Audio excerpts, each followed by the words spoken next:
Welcome back, everybody. This is Eric here with Iraq Veteran 8888. Hope you all like the new shop setup. All right, we've got everything settled in, ready to cut some content. I'm super excited, and this is going to be the first video that I've ever shot in the new location here. So, hope you enjoyed today's content.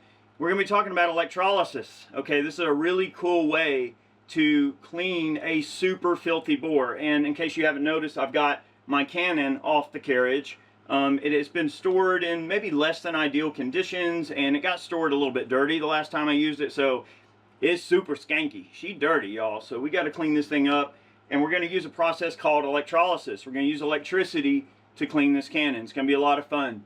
Before we get started, I do want to thank our friends at Otis Technologies. I know you guys have been deployed over the last 20 years. You know the little cleaning kits that come in little pouches, a little pull-through breach cleaning kits. Otis makes tons of awesome cleaning products. So anything that you need, they have a lot of specific products that will point you in the right direction for what you need to do to take care of your suppressors, clean up black powder, all your modern rifles, whatever you need. Otis has got you covered. Check them out. Use the link down in the description box below, and you can actually get yourself a nice little discount by using my code. So big thanks to Otis for supporting our videos and being a long-term supporter of the channel.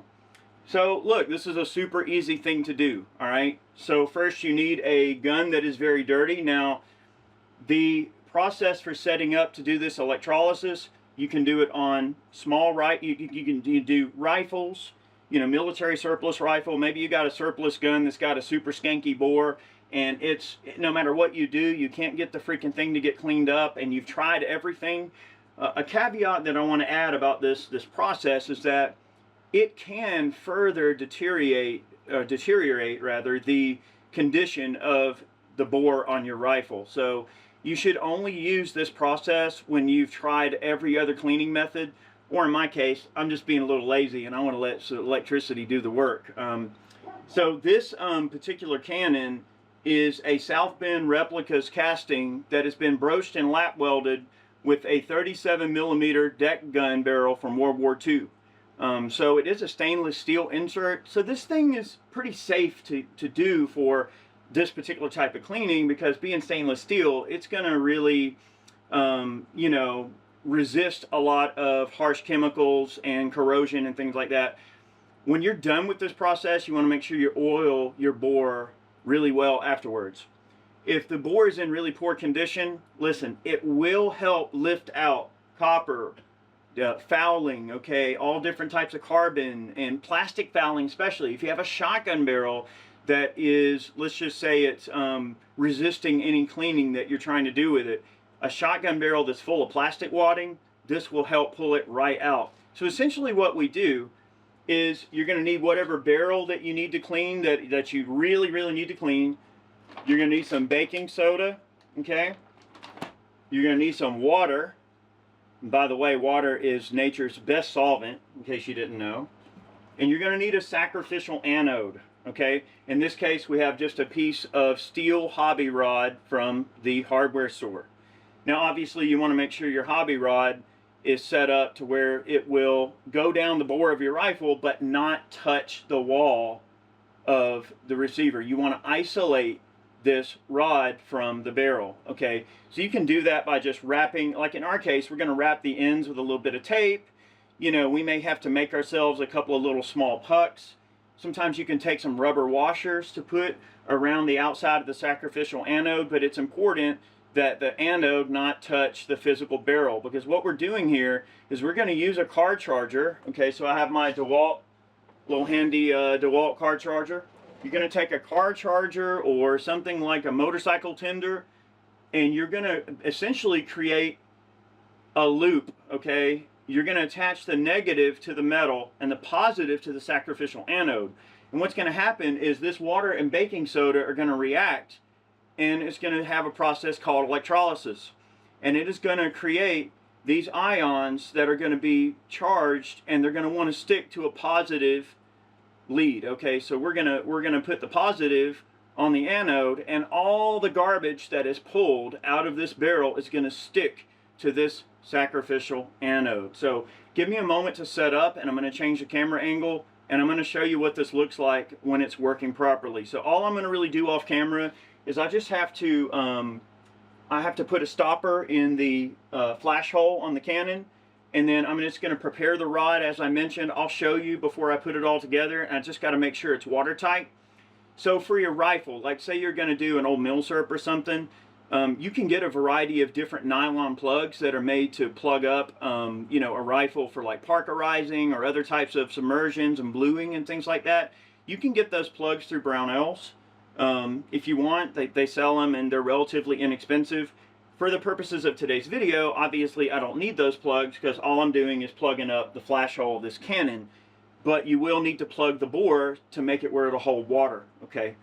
And what you want to do is for about, you know, every like 4 or 5 cups of water, just put a spoonful of baking soda. But there's really no exact science to how much baking soda you can add or not add. I would say start out small and work your way up if you've never done it before. But this is a super easy thing. So we're going to get into it. Let me reposition everything. And then we're going to set up our anode and make our baking soda mixture. And I'll show you what it looks like when it's working properly. Let's do it. Alright, boys and girls, all we've done here is we have isolated this rod from the bore. You can see I just got a little tape here to kind of hold it. Now on a smaller bore like a regular rifle, this is going to be a little more difficult. You might have to use some small rubber washers, as I mentioned. You know, you can get those in the, you know, in the section over there in the hardware store that's got like all of your plumbing stuff, that sort of thing. Particularly where like the sprinklers and stuff go, like all that type of hardware, like sprinkler hardware, you can use that sort of thing.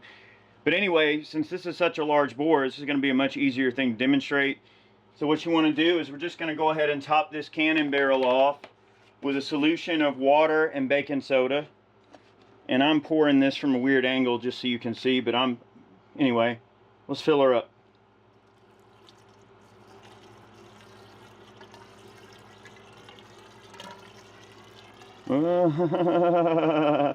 Oh yeah. Alright, fill her up, Johnny. Okay. Now, what we're going to do is we're going to connect the negative to the front sight post anywhere on the rifle or barrel, okay, that, you know, anywhere you can get to easy. In this case, I'm just going to clamp the front sight post, and I've got the positive on the anode. Here, I'll put it a little lower so you can see. All right, there's a positive on the anode. I'm going to fire up the battery charger. Now, one thing I want to make note of on these battery chargers is that sometimes they have auto shut off. They have, like, you know, sort of smart features, okay, that can make this difficult, and you may sometimes want to go with like an older style of battery charger that doesn't have all the digital safety features and things like that. Okay, boys and girls, through the use of movie magic, I actually had to run an errand down the road to pick up a different battery charger. So, as I alluded in the intro, if you're using a, you know, kind of a high technology type of battery charger, it may not really be the best for this particular application. You want to get like a super basic battery charger. So I went up the road and just picked up a basic battery tender, like the type you use for your motorcycle and stuff. So you want to isolate the rod and put it inside of the barrel, fill it up with your water and baking soda solution. You're going to place the negative terminal on the actual barrel itself, and in this case we're going to put the positive on the anode, sacrificial anode. Okay, now it may be difficult to see if I'm going to reposition the camera real quick. I want to show you this bubbling action, okay, what you're looking for. One second. Okay, this bubbling action is what you're looking for, okay? So what is happening is all the crud is being lifted out of the surface of the barrel and it's being attached to the rod as a sacrificial anode, okay?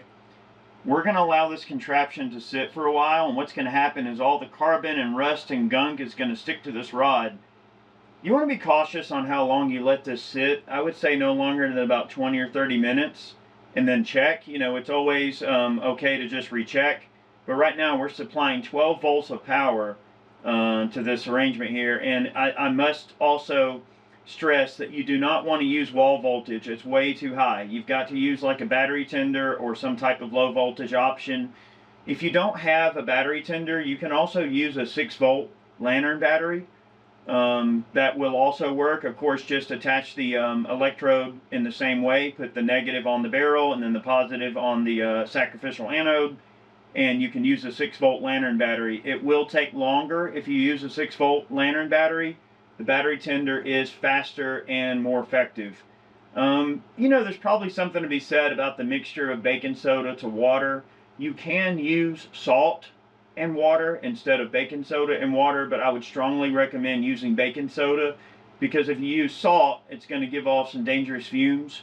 Right now, we are producing some gas. It's hydrogen gas and a little bit of oxygen, so relatively harmless. Just for safety's sake, I would say, you know, do it in a well-ventilated area. But it's not like it's going to give off some obnoxious fumes that are going to kill you or anything like that. The biggest thing is to try not to use, well, definitely don't use line level voltages from the wall. Stick with your 12 volts. So we're going to let this bad boy cook. You can see it's bubbling. And that's how we know it is working. So we'll let this run for a while, and then let's check our results. And we'll pass it through patches through this cannon. And this is mainly just to show you the concept. I mean, I can pressure wash this freaking cannon out with a pressure washer nozzle, but I wanted to show you this because it's a really cool way to clean, you know, really filthy bores. So let's take a moment and we'll come back in about a half hour. See you then. Alright, I waited about 45 minutes. She's still frothing up pretty good there. We're going to pull this rod out and have a look and see what is stuck to it, and we'll see what we're working with. Alright, so I want to give you an example of the kind of stuff you're going to pull out of your bore. Look at this. So we're going to just wipe this off. Look at that. Oh, yeah. It's going to take a lot of nasty stuff out of your gun, okay? Alright, so that is the basic concept that we are working with the electrolysis. You can use this to clean rusty tools, small parts, engine parts, anything that you need to remove crud and rust from. You can basically use this concept for that. I primarily use it to clean really cruddy milsurps and things like that, and different rifles and, you know, guns of different types. Works well with smoothbore, rifle, doesn't matter. The Parrot gun cleaned up really nice. Everything's looking good there, but that's mainly to demonstrate the concept. I mean, with that Parrot gun, I can get after that thing with some pretty aggressive cleaning techniques and things like that, like pressure washer nozzles. I mean, the bore on that thing is so big that I can stuff a whole bunch of random crap down there. But I want to show you the concept just so you guys get the idea. And that's the projectile that we're working with there. So that's a 1.1 pound projectile, generating about 45,000 foot-pounds of energy with a full charge. So it's definitely a powerful rifle. It's a cannon, but it is a rifled cannon. That's a Parrot rifle. I do have a video on that gun if you want to check it out. It's really cool. Of course, it's mounted on a carriage and everything like that. Let me know if you enjoyed today's video. I've got many more types of these videos on the way. Some gun cleaning stuff we're going to be doing. Tons of different content. Reloading. So I am back, y'all. I really want to get back to doing more of the redneck science, reloading, gunsmithing. That's the type of content I really enjoy cutting. It means a lot to me, and I've always had just a big affinity to teach people things, and it's always been fun to make this kind of content, and I want to make as much of it as I possibly can. So I appreciate you tuning in today. I hope you enjoyed today's video. Kind of straight to the point, but try it out. See what you think. If you've got some stubborn dirt or rust or carbon or plastic fouling or anything that you're having a hard time getting out of your gun, give this a shot. It might be for you. Thanks so much, and again, a big thanks to our friends at Otis Technologies for sponsoring today's video. Have a nice evening. We'll see y'all later.